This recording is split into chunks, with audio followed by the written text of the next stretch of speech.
Good morning అండి. ఈరోజు మనం మాట్లాడుకునేది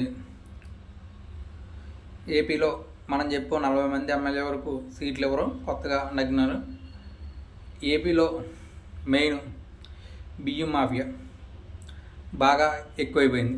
అంటే వాళ్ళ దగ్గర నుంచి రేషన్ షాపుల నుంచి తీసుకుని మనిషికి 5 కేజీలు తప్పున ఇస్తున్నారు. ఒక కుటుంబం ఉందంటే 20 కేజీలు. ఆ 20 కేజీలు తీసుకున్న వ్యక్తి మళ్ళీ బ్లాక్ మార్కెట్లో అమ్మేస్తున్నాడు. ఎలా అంటే కేజీకి 17 నుంచి 20 రూపాయల లోపల. ఇది ఒక మాఫియా. నెక్స్ట్ పేకాట విచ్చలవిడిగా జరుగుతుంది. గొట్ల మీద, చేనుల మీద, లాడ్జిల్లోను. నెక్స్ట్ ఎక్కడ అధికారులు దగ్గరలో ఉండే హౌసుల్లోను, ఫామ్ హౌసుల్లోను, క్లబ్బుల్లోను అధికారంగానే జరుగుతున్నాయి. ఈవెన్ అవన్నీ తెలిసి కూడా ఏమీ చేయట్లేదు. ఎందుకంటే అక్కడ ఉన్న ఎమ్మెల్యే, ఎందుకంటే డైలీ మినిమం ఎంత లేదన్నా ఒక 2-3 లక్షలు ఆడేవాళ్ళు ఉంటారు, అలాగే 10,000 ఆడేవాళ్ళు ఉంటారు. అంటే 10 మంది కలిసి చిన్నది ఉంటుంది, పెద్ద ఉంటుంది. దీని మీద ఆదాయం ఉంది. ఒకవేళ పట్టుకున్నా వీటి మీద పెద్ద కేసులే ఉండవు. దాని మీద అనుకుంటా ఎక్కువగా దీని మీద ఆడటం. నెక్స్ట్ దొరికిన మళ్ళీ 1 వీక్ మానేయటం, మళ్ళీ ఆడటం. దీని పూర్తిగా అయితే ఏమీ లేదు. ఇంకోటి మద్యం ఎంఆర్పి రేట్ల మీద ఎక్కువ అమ్ముతున్నారు. ఒకప్పుడు జగన్మోహన్ రెడ్డి గారు ఉన్నప్పుడు 9 అంటే 9, 10 అంటే 10 క్లోజ్ చేసేవారు. కానీ ఈ ప్రభుత్వం వచ్చాక బెల్ట్ షాపులు ఎక్కువయ్యాక విపరీతమైన ఎక్కువగా మందు మీద ఫోకస్ చేయరు.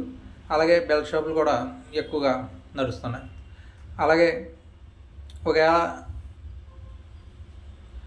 టీడీపీ అధినేత కానీ అడిగితే 30 కోట్లు ఖర్చు పెట్టాం అన్నట్టుగా మాట్లాడుతున్నారంట.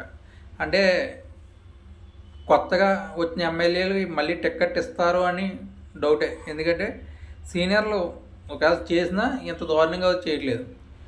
వీళ్ళు మాత్రం ఇంకా ఇసుక, గ్రావెళ్ళు, మట్టి, ఇంకా అన్నీ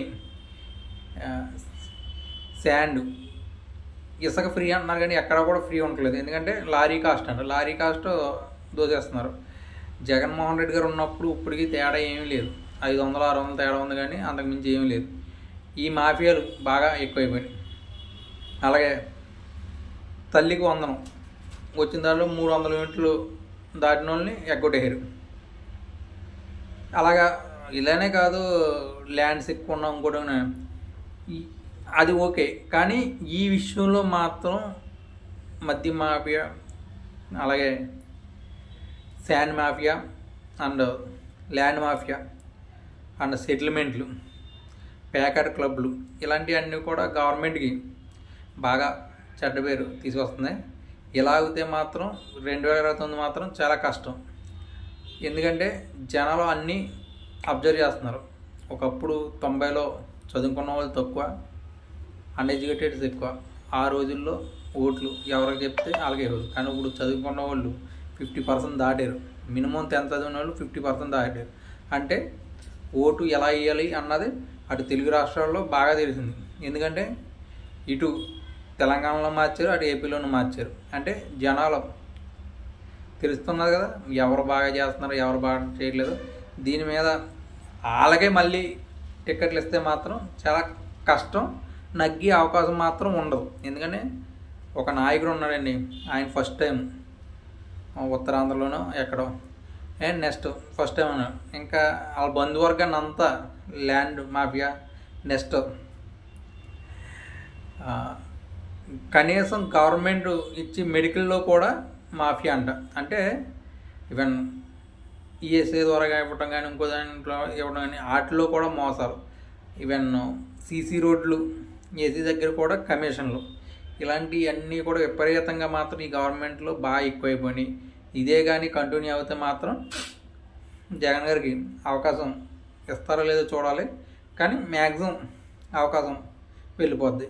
ఇది కానీ కంట్రోల్ చేసుకుంటే మాత్రం మళ్ళీ 2029 కూటమి నగ్గుద్ది.